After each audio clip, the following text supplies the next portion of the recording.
Greetings. Hopefully that's not too eerie. This is the first in a series of videos that will be on using PowerPoint software to develop lessons to be delivered on the smartboard. I'm going to try and keep these tutorials pretty short.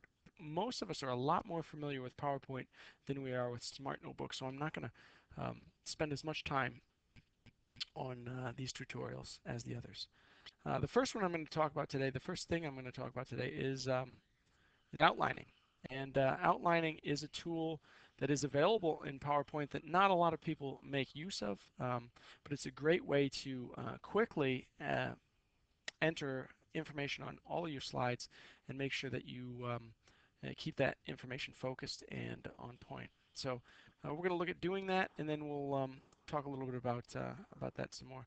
So if we click into if we open a blank Smart Notebook file, um, it'll probably open pretty much like this. And if we look on the left-hand side of the screen, in the slide view, I guess, or the slide sorter view, we can see an outline button, or an outline tab. If we click on that outline tab, we get a much different view, and that's the outline view.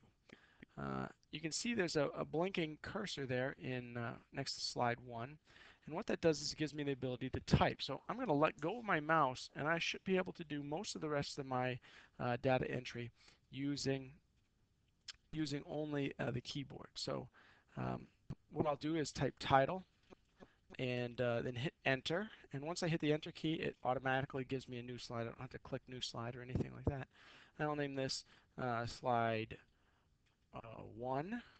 That's a very original name, I know.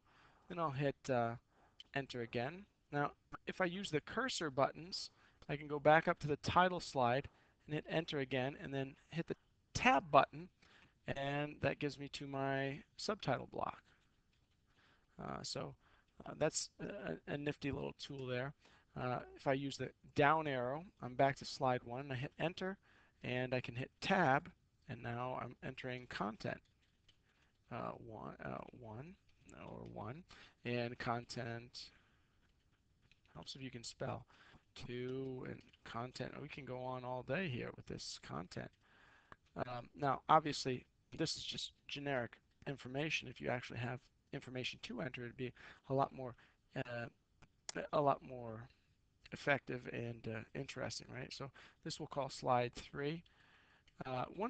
Two, I guess. One thing I would recommend is that if you're trying to keep your hands off of your mouse and use only the keyboard, make sure you have at least one slide done, excuse me, one blank slide after anything when you hit the tab button. Meaning I have slide 2 and then I have uh, what's numbered 4 and 5 there. Now I can tab over and 4 becomes a bullet for my content, and 4 and then 5 turns into 4, so I still have that new slide. So always good to have one extra slide beyond whatever you have tabbed.